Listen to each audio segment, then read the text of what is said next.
Hi guys! Welcome back ulit sa aking YouTube channel. It's me, Ruma Rampas in Hong Kong. So for today's video, share ako or magbibigay ako ng tips para iwas terminate while you're working here in Hong Kong. So, una at higit naman sa lahat guys, para maiwasan yung mangyari yun, huwag yung gawin yung bawal, di ba? Yun naman talaga yung pinaka-thought talaga dun. So, una talaga dyan, maging honest kayo. Siyempre kahit sino naman, di ba? Kahit during your interview, sabihin nyo na napaka-honest ninyo. Then next, trustworthy. Yung mapagkakatiwalaan kayo. May mga iba lang amo na susubukan yung katapatan ninyo. Kung hindi ba kayo malikot ang kamay, sisinungaling ba kayo, basta yung bagay na masisira yung tiwala nila sa inyo, wag niyong gagawin yun. Kasi kapag nangyari yun, nasira yung expectation nila sa inyo, na-disappoint sila sa inyo, possible talaga kayo ma-terminate. Talagang maano talaga kayo. And then next, wag kayong gagawa ng bagay na halimbawa mangingialam kayo nang walang paalam sa kanila. Wag. Lalo na yung mga gamit nila. Huwag niyong pakikialaman. Lalo na yung mga valuable things na nakikita nyo dito. Itatago nyo o kaya kinuha nyo. Huwag nyo gagawin nyo kasi pag nanako yung mga ganun. So, iwasan nyo yun. Kung may pagka-klepto kayo, iwan nyo sa Pinas. Huwag nyo dalhin dito kasi bukod sa ma-determinate kayo, madideport, baka makulong pa kayo. So, ano pa ba yung na maiwas terminate? Huwag kang masyadong maano sa lalaki. Siyempre, kahit sino naman, di ba? Huwag iwasan mo na silosan ka ng amo mo kasi alam mo naman sa Hong Kong dito, kahit gano'n ka nakatagal din, sabi natin ilang buwan ka na, tapos may ganung eksena, maaari ka ma-terminate dahil nandun. So, iwas-iwas lang din, ha? At isa pa, para hindi ka ma-terminate, pag nakabasag ka man, iwasan mo yun hanggat maaari. Wag ka talaga makakabasag ng mga plato nila or mga bagay nila dito. Kasi, lalo na kung mahal pa yung bagay na nasira mo, ibabawas nila yun sa sahod mo. Tapos, yun nga, possible talaga na ma-terminate ka pa. So, kapag nangyari yun, halimbawa, katulad yun sa akin, nakabasag ako ng plato nun sa lola. Bali, biyanan ng amo ko. Pero, humingi naman ako ng sorry. Yung sincere talaga ng pagsusorry na hindi mo sinasadya. Sabihin mo agad, bakit ko sinasabi? Kasi na-experience ko yan before sa una ko. Pinaglinis nila ako dun sa lagayan ng mga chopsticks nila.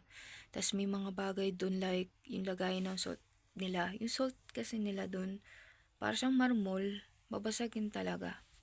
Tapos, sa kakakuskus ko or tinatanggal ko yung mga stains dun, nasagi ko siya. So, yung cover, nabasag. Porcelain ba tawag dun? Porcelain or marble. Ayun, nabasa ko siya. Tapos, ang mali ko lang guys, hindi ko agad sinabi sa mga amo ko. Though, meron naman ako number na amo kong lalaki noon. Hindi wala kasi akong contact sa kanila sa WhatsApp. Hindi kami nagko-communicate sa WhatsApp noon. So, ayun. Hanggang sa na hinanap nila kung bakit nakatiwang-wang yung lagay ng salt nila, wala nang cover. For sure siguro, nagsabi naman siguro ako, pero hindi ko na maalala. Baka nga hindi nga talaga ako nagsabi nun. Basta nung hinanap ni among lalaki na nasaan, sabi ko, nabasag. O tingin ko late na ako naghingi ng sorry nun, nung hinanap na nila. So, it's an ex, guys. Wag niyong gagayahin yung ginawa ko. Kailangan pag nakagawa kayo ng kasalanan, sabihin niyo agad. Pero, I'm not guaranteeing na ma-forgive kayo. Kasi may mga ibang amo talaga na kapag nakabasag ka, magagalit sila. So, pero mas maganda na rin talaga na sabihin nyo na agad. Para isang ano na lang din.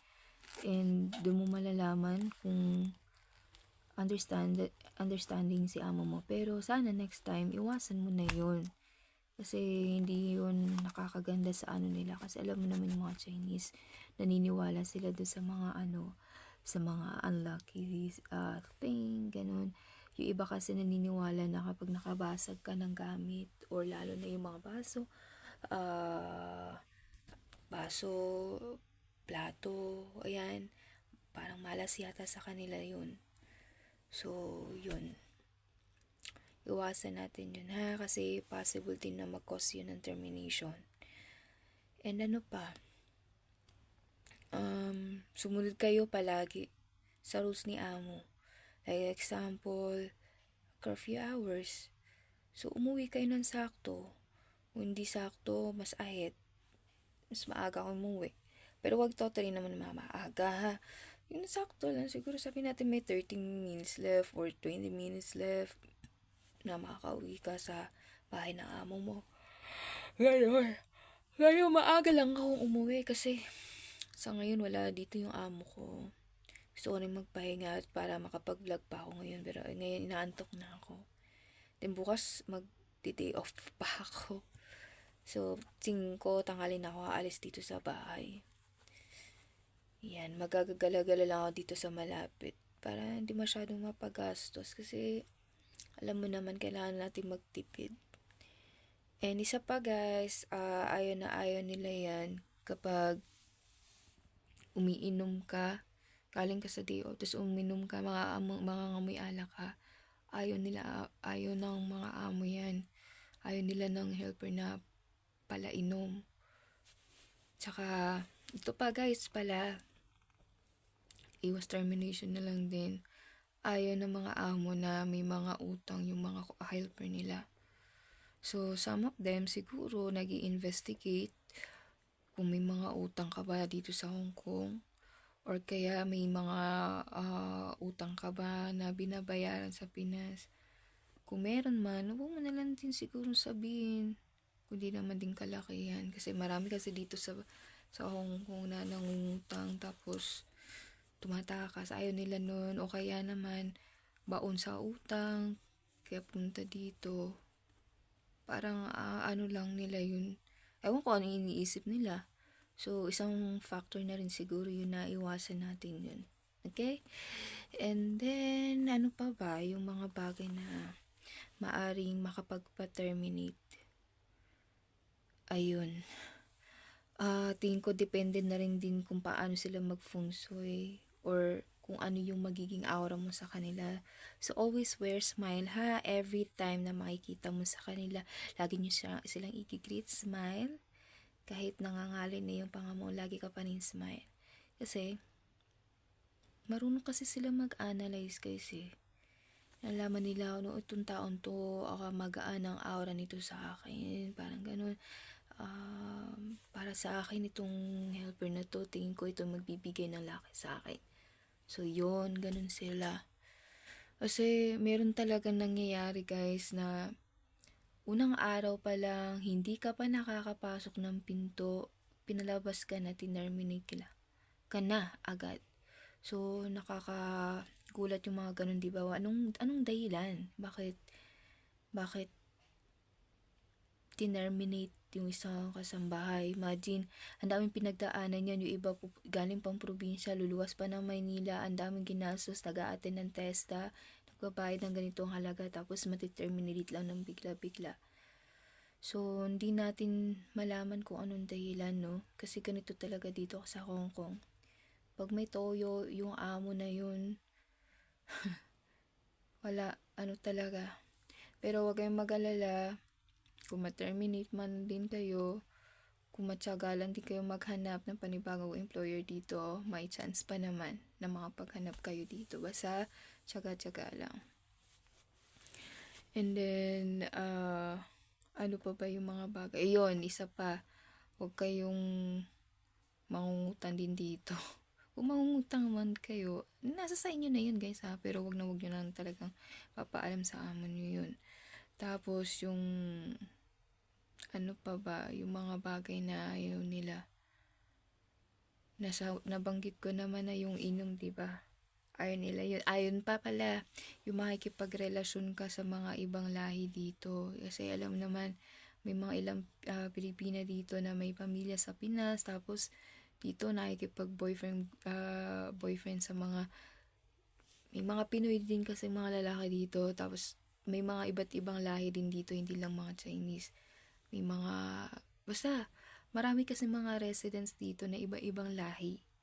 So, iwasan nyo yung mga ganung bagay, guys. Kasi pag nalaman yan ng amo nyo, nako, bye-bye talaga. Go back to the Philippines. So, sa ngayon, guys, yun lang yung nasa isip ko on the spot video to, no? So, basta ang maipapayo ko lang sa inyo, huwag nyong gawin ng mali. Gawin nyo yung tama para matapos natin yung kontrata natin kay amo, at kung papalarin pa mag-extend ka pa, 'di ba? Mas maganda.